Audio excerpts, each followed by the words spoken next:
Monsieur Ling défie tous les jours les lois de l'équilibre. Thế ông bà chủ hôm nay có hàng không?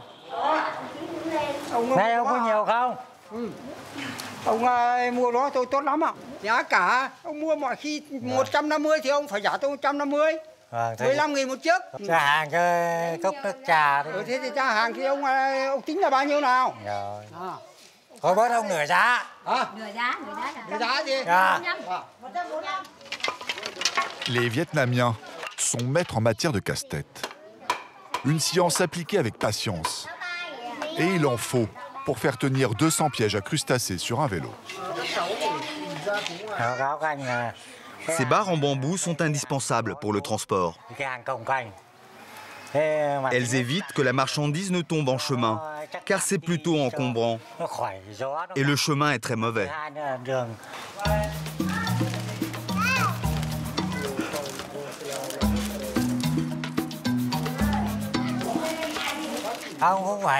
Il n'y a pas de technique spécifique. Il faut mettre les petites nasses en bas et les grandes en haut. Ông đứng lên xong là còn ở đây là ông chẳng 20-30 một, ông vặt lên, kéo lên thì mới được. Monsieur Ling prend son temps. Madame Nguyen aimerait qu'il libère la place rapidement. Em cho đó lên đây, em vẫn chặt chẽ đó xuống, xong em vặt đó lên đây đi.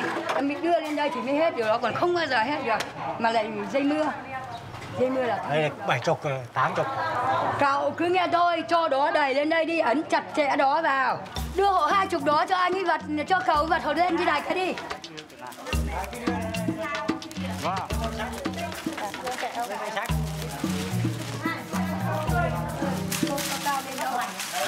Moi aussi, je vendais des nasses dans le passé. Mais j'en transportais beaucoup moins que lui. Entre gens du métier, on s'aide.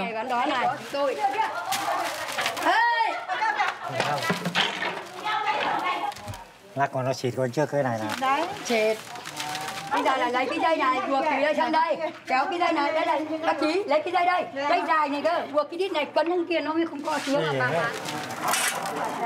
Le vélo a maintenant l'allure d'un porc-épic géant.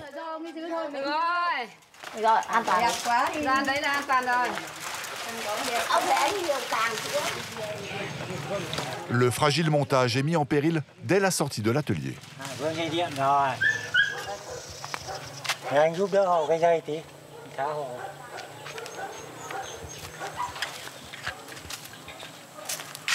Cảm ơn anh nhé. C'est un chemin chaotique qui attend Monsieur Lin pour rejoindre son village. Une chute et la moitié de son chargement est bon pour la poubelle. Transporter le plus de marchandises possible, le plus loin possible. Les Vietnamiens ne manquent pas d'idées pour ce genre d'exploit. Le bambou, par exemple. Pour le transporter, des cargaisons entières sont transformées en radeaux. L'endroit le plus dangereux, c'est la caverne du fantôme. Là-bas, le courant est très puissant et il y a beaucoup de parois rocheuses.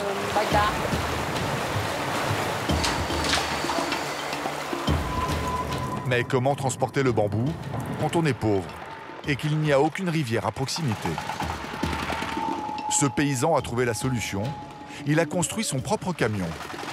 Reste encore à maîtriser l'engin.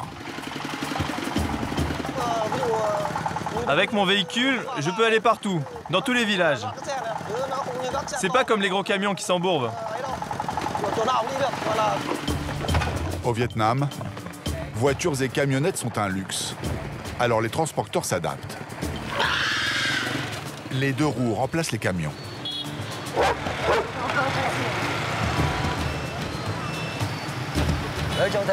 Aux heures de pointe, il y a des embouteillages partout. Tout le monde se roule dessus.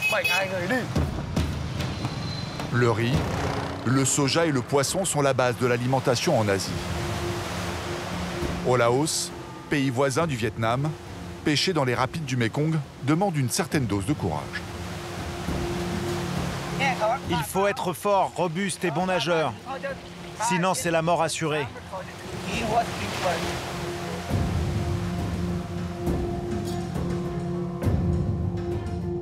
Vivre avec ingéniosité est un maître mot au Vietnam.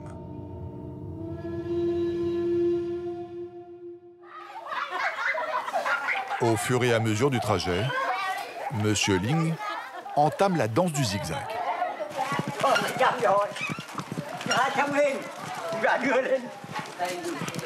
Ivre, non pas d'alcool de serpent, mais de fatigue. Garder l'équilibre lui demande beaucoup d'efforts.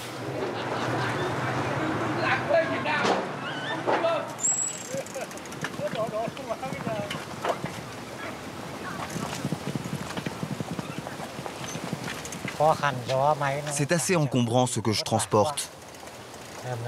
En plus, il y a du vent aujourd'hui.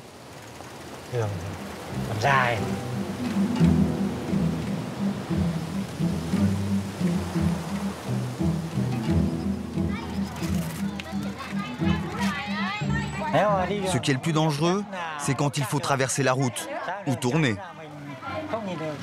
Comme je ne peux pas me retourner pour voir ce qui se passe derrière, je dois descendre du vélo pour regarder la route.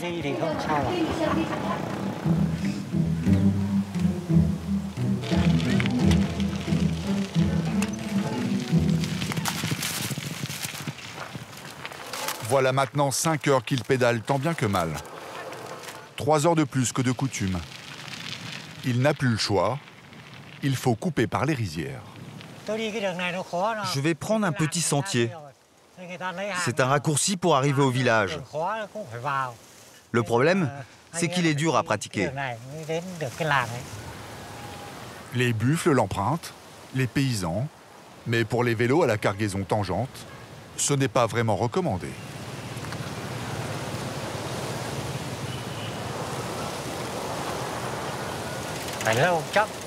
Le problème avec ce raccourci, c'est qu'il prend plus de temps. Du coup, ça me met en retard. Surtout quand le dieu Kaomoi, un cousin du dieu Éole, s'en mêle.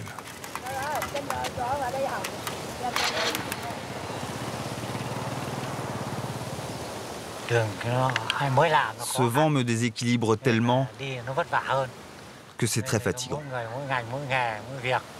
Ce sont les aléas du métier.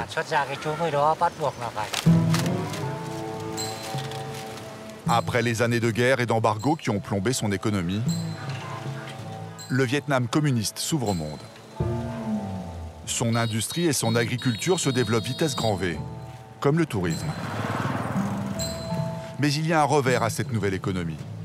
Les métiers traditionnels disparaissent.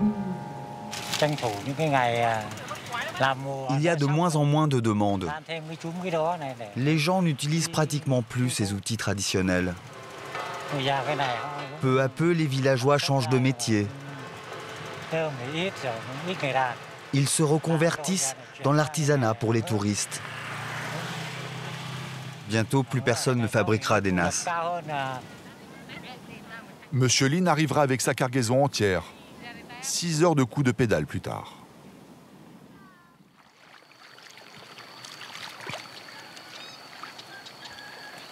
Les Vietnamiens vivent au rythme de 2 plantes, le riz nourricier et le bambou aux multiples vertus.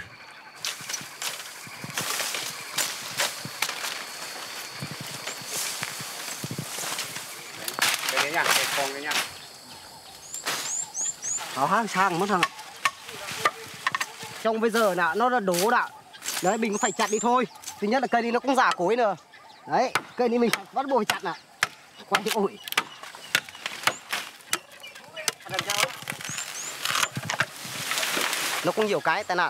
Il y a eu plusieurs fois des accidents. Soit le bambou se casse et tombe du mauvais côté, ou alors, quand on le coupe, le bambou se fissure. Il devient très tranchant. Alors là, il faut faire attention de ne pas marcher dessus, parce que ça devient coupant, comme des lames de rasoir. La province de Thanh Hóa abrite la plus grande forêt de bambou du sud-est asiatique. Une réserve inépuisable. Les bambous atteignent 8 mètres de haut en à peine 3 ans. Couper du bambou est un travail très fatigant. Mais c'est notre seule ressource pour survivre. On entre dans la forêt, on coupe et on doit transporter tout ce bambou au bord de la rivière.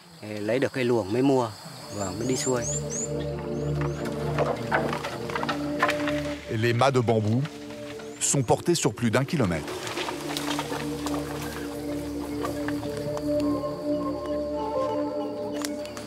Celui-là pèse entre 35 et 38 kilos. J'ai mal à l'épaule. Il faut faire attention. La pente est très glissante.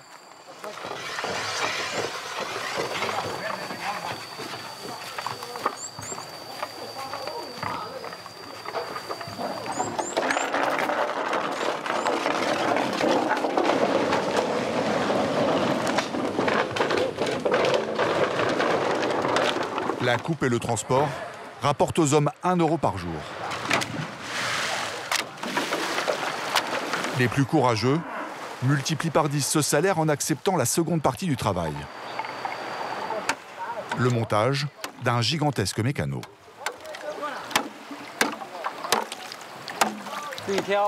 Un radeau peut contenir 500 à 600 tiges de bambou. On est obligé de passer par le fleuve parce qu'il n'y a pas d'autre route. L'assemblage se fait sans clou ni corde. C'est bien trop cher.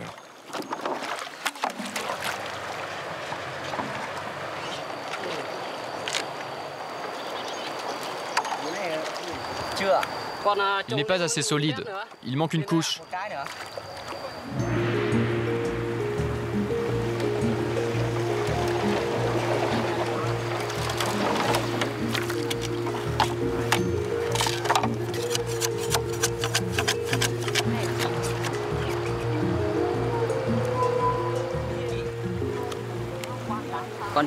Pour que le radeau arrive à destination, il faut que la corde soit solide. Si le courant est trop fort et qu'il est mal attaché, on ne pourra plus le maîtriser. Il y a 1 an, le courant était tellement fort qu'une fois, on a perdu un radeau entier. Un bon radeau doit être souple et surtout étroit, afin d'offrir le minimum de résistance au courant.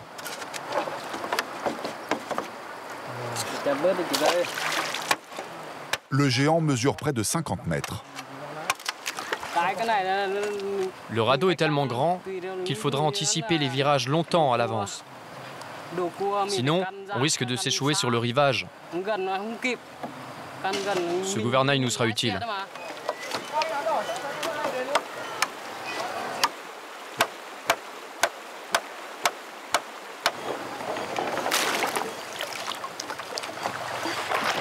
Leur radeau n'est pas vraiment un modèle de maniabilité. Bateau ivre, dirigé par des capitaines embrumés de tabac local. Les virages s'annoncent épiques. Il faut reconnaître que c'est un voyage dangereux. En général, à chaque départ, on a des craintes. Et ça, jusqu'à l'arrivée.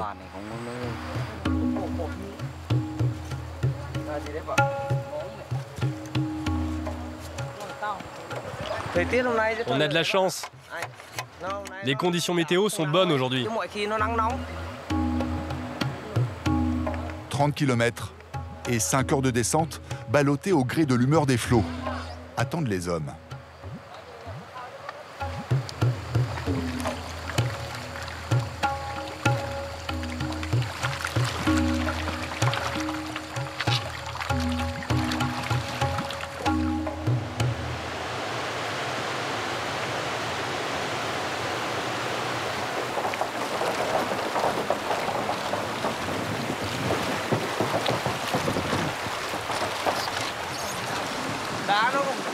Le radeau glisse sur les pierres. Il faut faire attention.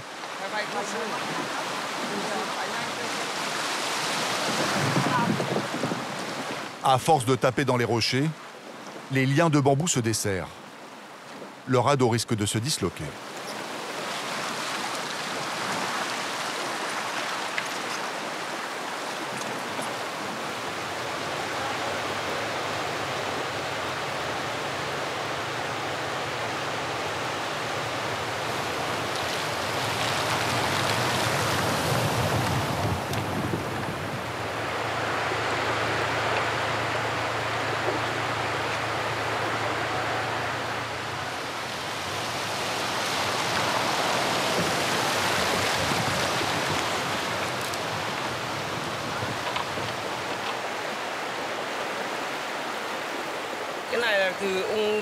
C'est mon père qui m'a appris à naviguer sur cette rivière. Dès que j'ai su nager, je suivais mon père et mes oncles. Ils m'ont tout appris. Il n'y a pas d'école pour ça. Parfois, je transporte jusqu'à 800 bambous. Le Luong, rivière capricieuse, referme peu à peu ses pièges sur l'équipage. Le passage de la caverne du fantôme leur promet quelques sueurs froides.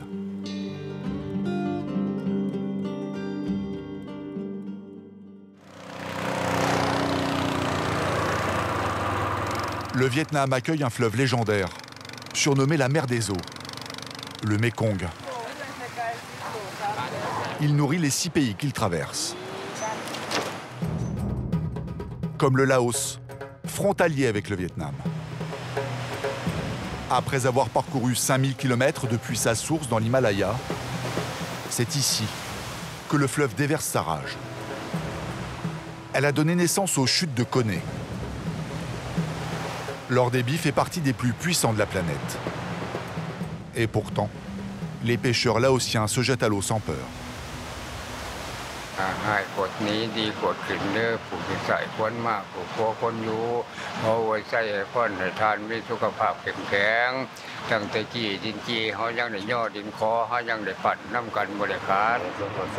« 40 ans sans aucun accident. Ce n'est pas un hasard, d'après Sam Nyang, 52 ans.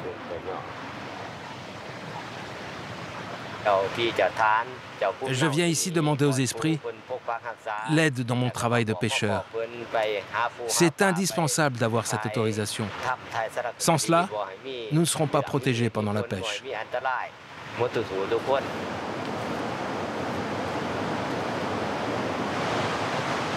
Les chutes s'étalent sur près de 10 km. Les Laotiens appellent cette région Sifondan, les 4000 îles. Des bouts de terre enchâssés dans les innombrables bras du Mekong.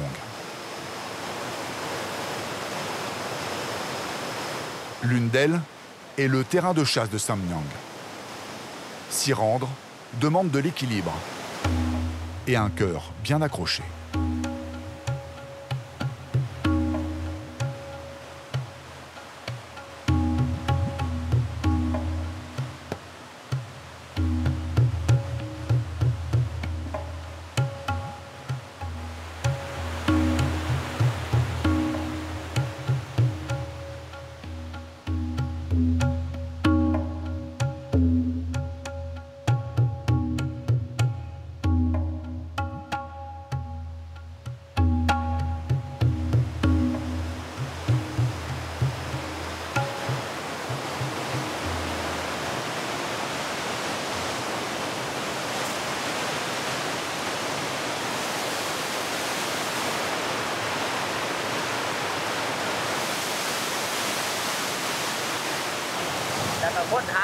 Comme c'est dangereux, il y a peu de gens qui osent s'aventurer ici. C'est pour cela que le poisson est plus abondant. Et c'est pour cela que je prends le risque de venir. Mon père, mon grand-père venaient déjà ici. Et moi, je perpétue la tradition.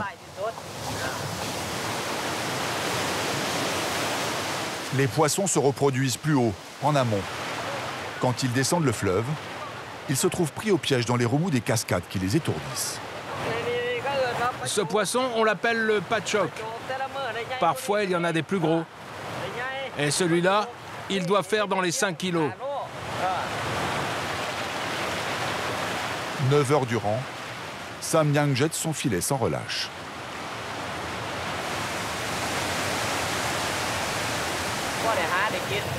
Il y a des jours où je peux pêcher une dizaine de poissons.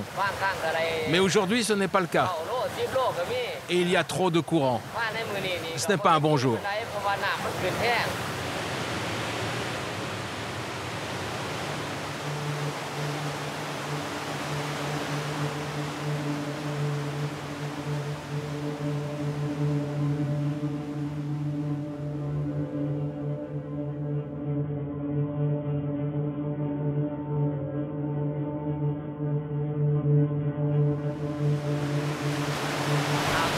À chaque fois que je traverse, j'ai une boule dans le ventre.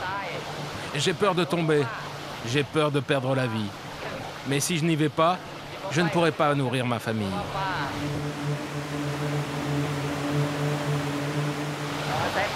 Cette corde, en fait, c'est mon destin.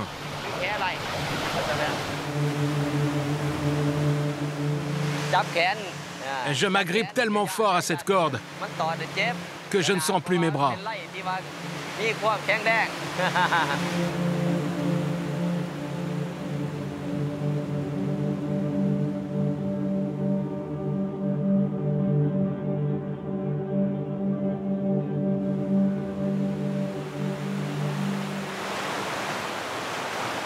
Plusieurs familles se partagent les eaux poissonneuses des cascades. Chacune possède sa technique de pêche.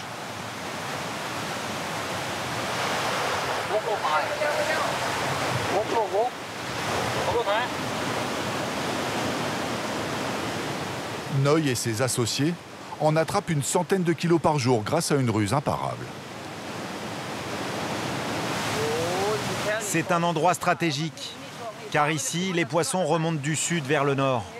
Ils arrivent là et ils sont bloqués par les chutes.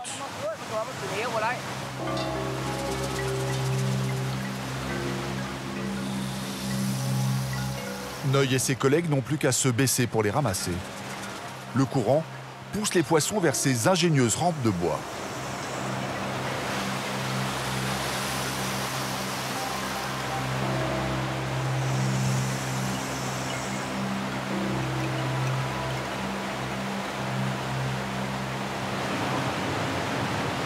Le Mékong abrite 200 espèces de poissons différentes. Les plus beaux spécimens s'attrapent avec cette nasse. Elle s'installe au milieu des rapides.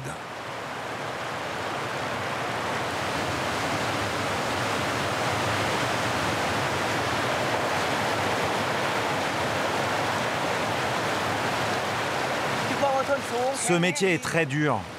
Il demande une très bonne condition physique. Il faut être costaud, robuste et bon nageur. Sinon, c'est la mort assurée. Les chutes de Koné sont aussi puissantes que leurs cousines du Niagara.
Il faut absolument être deux pour mettre la nasse en place. Car une fois mise à l'eau avec la force du courant, son poids devient ingérable pour une seule personne.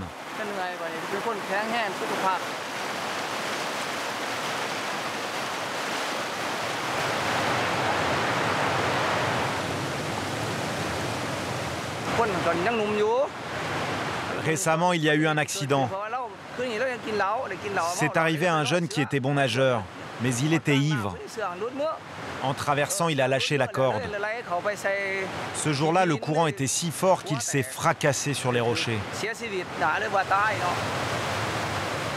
Chaque année, 2 ou 3 pêcheurs sont engloutis par le Mékong. Notre vie, c'est la pêche. Ces techniques viennent de nos parents et de nos grands-parents qui vivaient du poisson. Depuis qu'on est tout gamin, on apprend à vivre dans l'eau.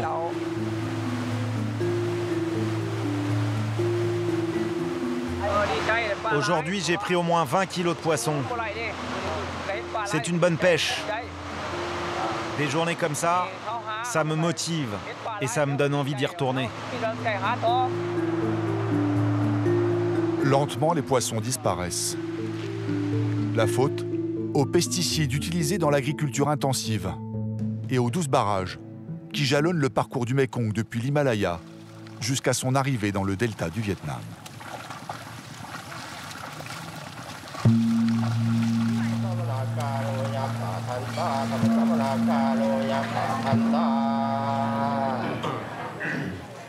Le Laos est essentiellement bouddhiste.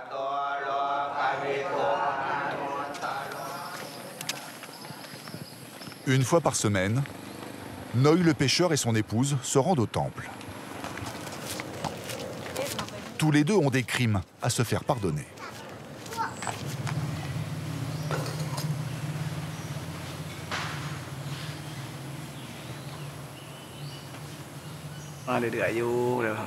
Dans notre religion, il est normalement interdit de tuer tout être vivant.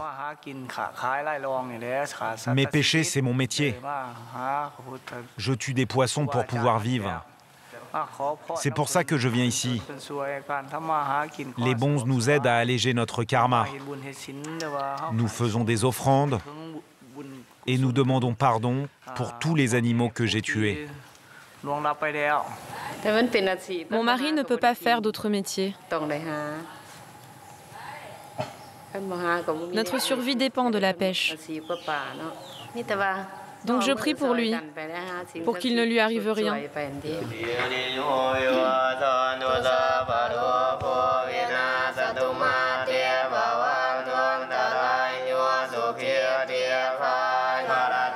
Leurs prières ne pourront rien contre la construction du barrage géant qui va engloutir toute la région, mettant fin à la formidable source de vie que représentent les chutes de Koné. Noi et les autres pêcheurs devront trouver d'autres méthodes de pêche pour se nourrir.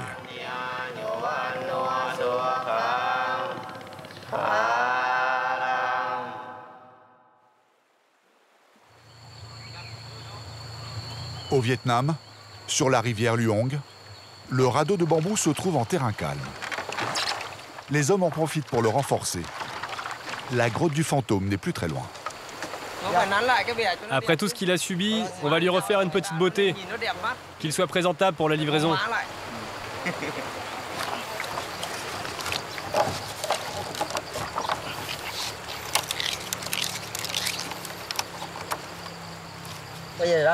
C'est important de resserrer les tiges de bambou pour que le radeau reste bien solide. Les coupeurs de bambou appartiennent le plus souvent à l'ethnie Hmong. Alliés des Français puis des Américains dans les deux guerres qui ont secoué le Vietnam, les Hmong en payent encore les conséquences. Les métiers les plus pénibles leur sont réservés. Il y a d'autres métiers. Mais pour les ethnies minoritaires, comme nous les Hmong, il n'y a que le bambou. Car ici, l'exploitation du bois est interdite. Seul le bambou de la rivière Luong est autorisé. On peut faire une multitude de produits grâce au bambou. C'est grâce à lui que l'on peut vivre.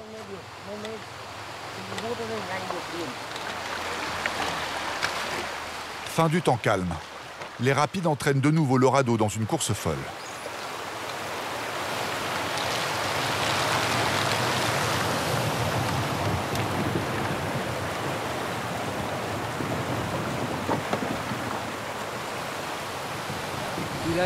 La partie qui nous attend maintenant est vraiment difficile, parce que c'est un grand virage.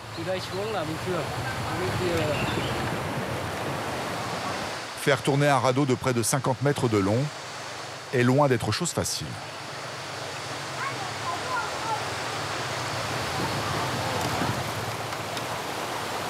Au fond, les hommes aperçoivent la fameuse grotte du fantôme et son virage tant redouté.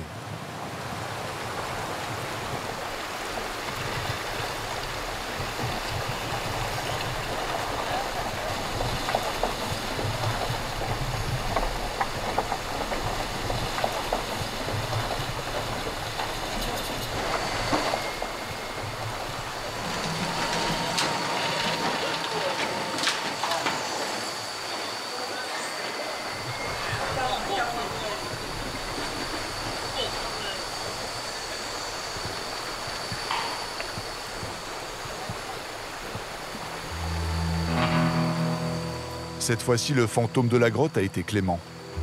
À leur dernier passage, le radeau s'était explosé contre la paroi. Et les bambous s'étaient répandus dans le fleuve.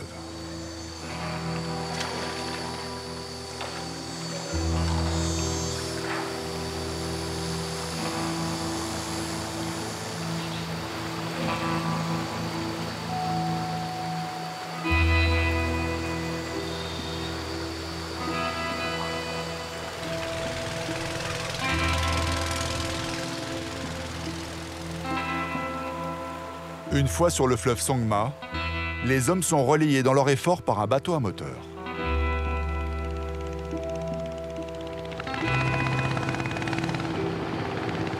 Cette berge signe la fin du voyage.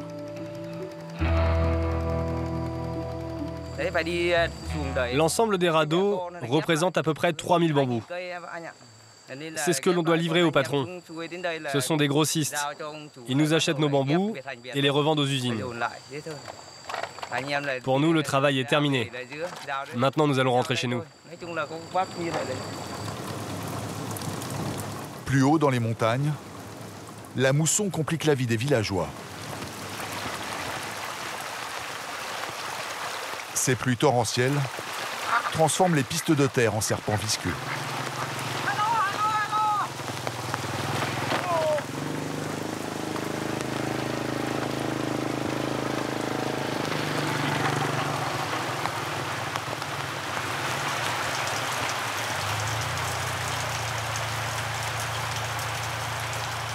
Pendant près de 3 mois, les transports sont paralysés.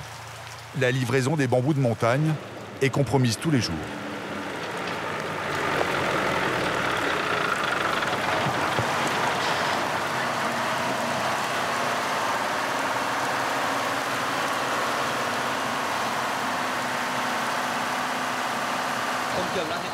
La route est trop glissante. Je suis obligé de m'arrêter. Même si le pays est communiste, la solution ne se trouve pas dans le petit livre rouge.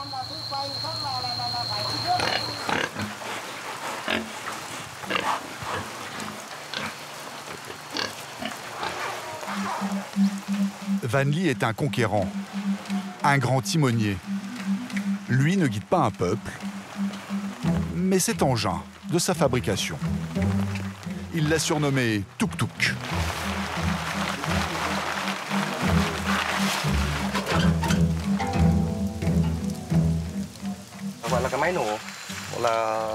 Ça, c'est un générateur chinois de 2,4 kW. Il marche au diesel. Ici, c'est la pédale d'accélération que j'ai moi-même dessinée et fabriquée. Les pneus, je les ai commandés pour un usage spécifique, rouler dans les chemins boueux. Tout ce que vous voyez est dessiné et fabriqué de manière artisanale. La carcasse de Tuk Tuk provient d'un camion russe des années 70.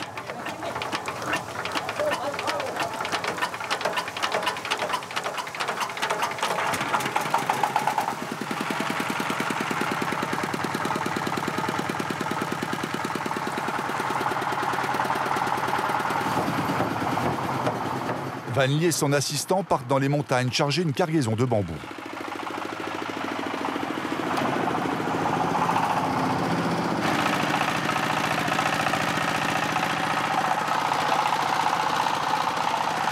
Avec son drôle d'engin, il doit quand même se plier à certaines règles. Comme c'est un véhicule que j'ai fabriqué dans mon garage, les autorités m'interdisent de circuler sur les routes goudronnées. Il faut dire que son camion ne possède aucun système de sécurité et son freinage est plus qu'approximatif. Mieux vaut ne pas se trouver sur son passage. Il n'y a pas de direction assistée. Pour diriger le véhicule, il faut tourner le volant de toutes ses forces.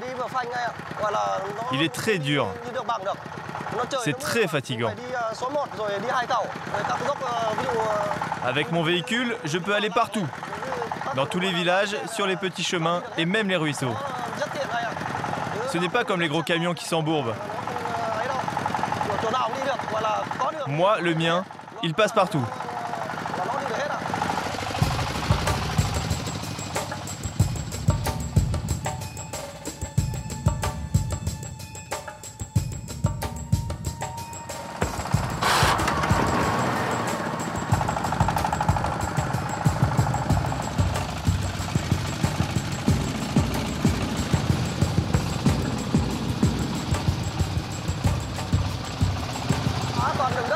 Cette route est faite uniquement en terre. Quand il pleut, elle devient vraiment glissante.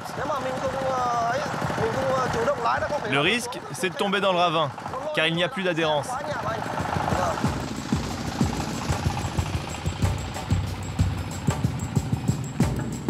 Selon Van Lee, son camion passe partout. Enfin, presque.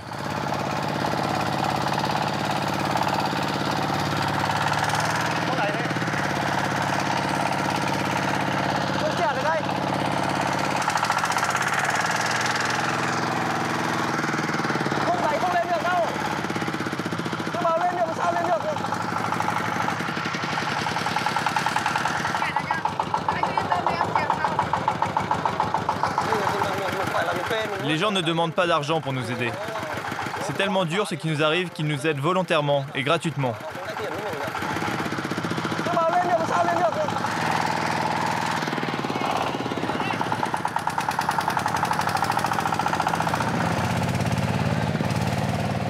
La route est encore longue, jusqu'à la forêt de bambous.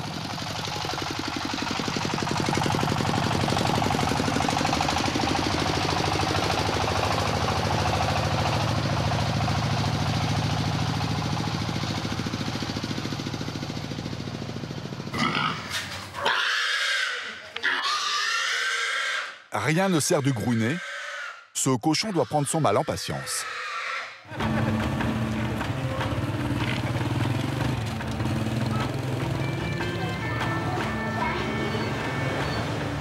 Le deux roues au Vietnam, c'est d'abord un art de vivre.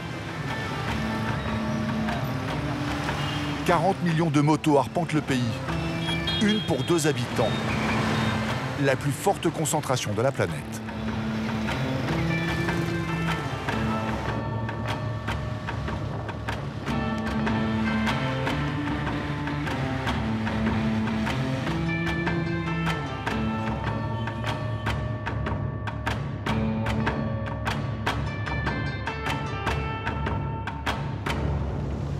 Tang pilote une moto-taxi à Hanoï, la capitale.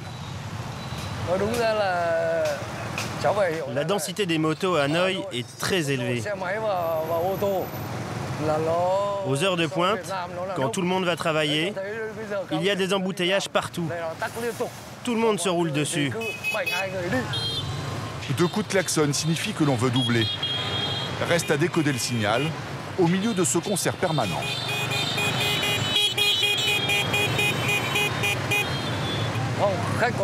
Quand il y a du monde comme ça, il faut klaxonner.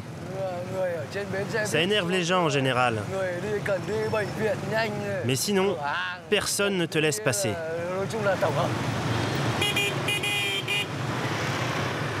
Au Vietnam, la voiture reste un luxe, alors que la moto, elle, est accessible à tous. Aucune couleur ou sigle n'indique que Tang est moto-taxi. Seul indice, il reste toujours près de sa moto. Je vais rester ici pour attendre le client.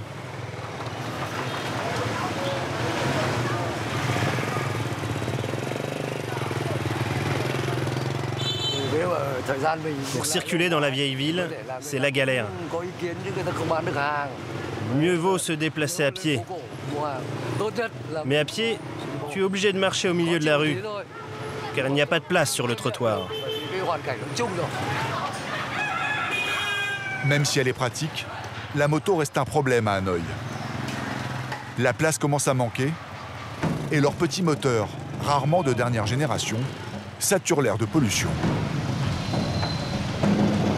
Il faut dire qu'à 1 € le trajet, les Vietnamiens l'utilisent pour tout type de transport.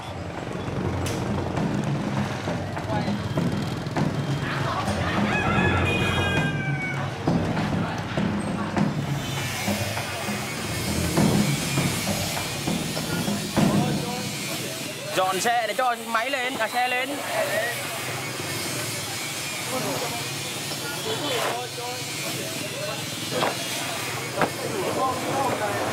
Hộp này tất cả nặng tầm cỡ 40 cân.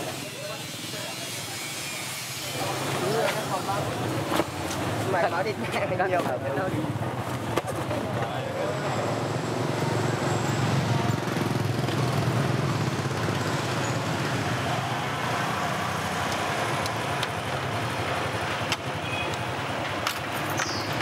Của cháu đây. Nó đi đâu đây?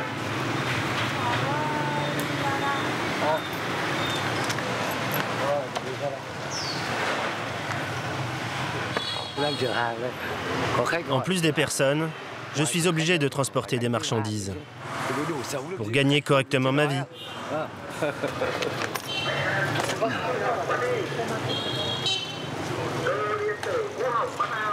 Si ce n'est pas trop encombrant, je peux transporter jusqu'à 200 kilos.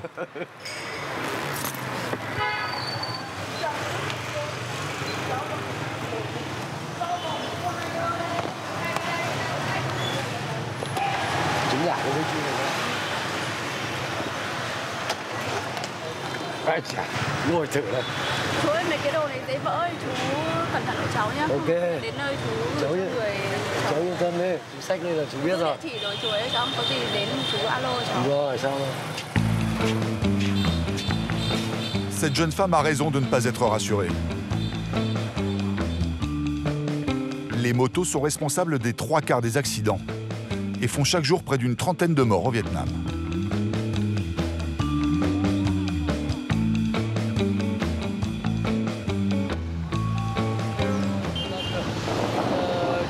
Une fois, j'ai transporté un frigo. Je l'avais bien attaché, mais comme il était trop lourd, j'ai perdu l'équilibre et je suis tombé. Heureusement, je n'ai rien eu. Le frigo non plus, d'ailleurs.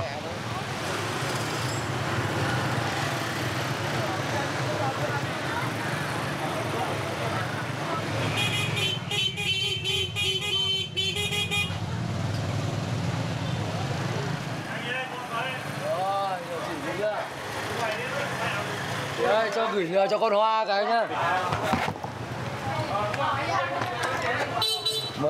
Heureusement que le destinataire était sur place. Sinon, il aurait fallu que je l'attende.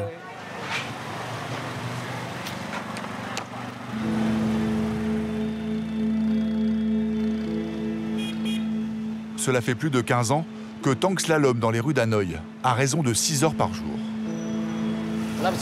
J'ai 56 ans cette année. Je suis faible maintenant. Je vais travailler encore 3 ans seulement. Ma vue n'est plus bonne, mes jambes moins solides. J'attends que mes enfants finissent leurs études. Et j'arrêterai.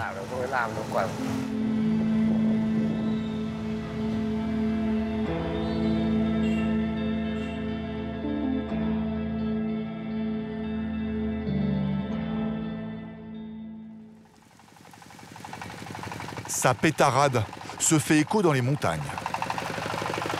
Tuk-Tuk, le camion bricolé, et son pilote Van Lee arrivent sur leur lieu de chargement.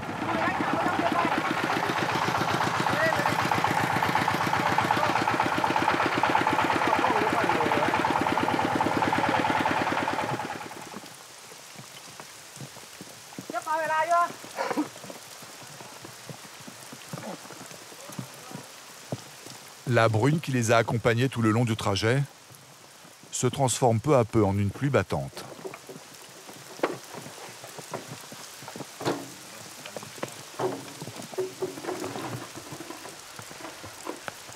Van Lee commence à douter du voyage. Đấy, thì anh vừa đè xuống khoảng 30 cây là anh đi được. Nó vất vả lắm chứ các chú cua kia. Rồi thì bọn em biết là vất vả rồi thì đúng là cũng... Trường trời khô thì còn nói được. Không thì đúng rồi, khô thì em không nói, khô thì bọn em cứ chở cả trăm cơ. Thực tế là thế, nhưng mà ướt thì nó đi trơn thì anh chở khoảng...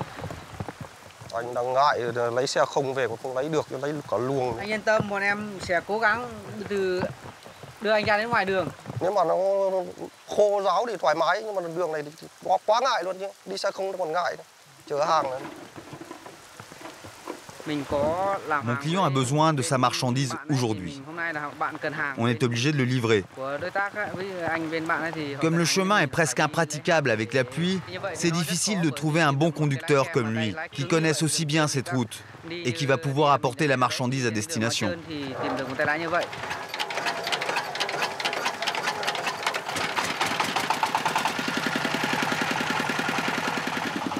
Finalement, ils prennent la route. Van Lee a négocié 2 fois le prix du voyage.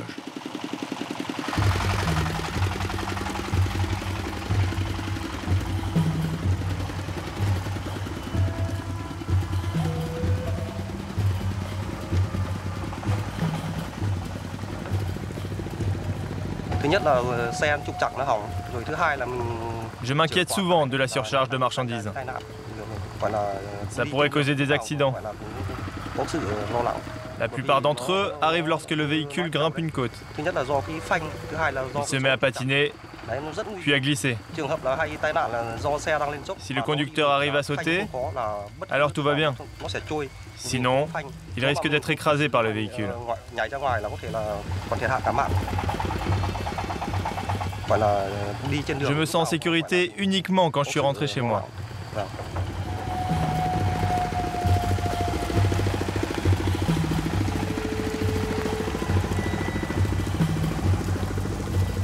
Le trajet se fait à la vitesse d'une charrette à bœufs.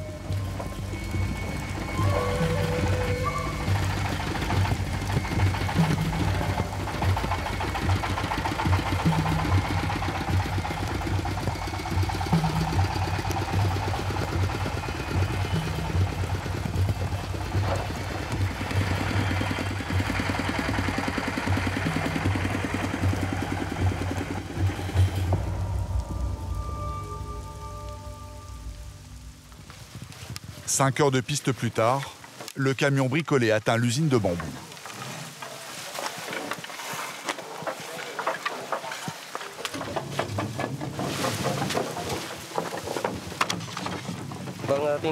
On est enfin arrivé au bout. La route était très pénible. J'ai bien cru que le véhicule allait rendre l'âme. Mais nous sommes sains et saufs. Je suis soulagé.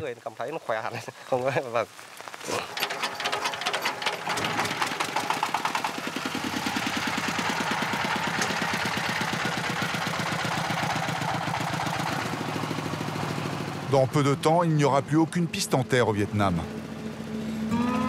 L'un des derniers pays communistes s'ouvre au monde.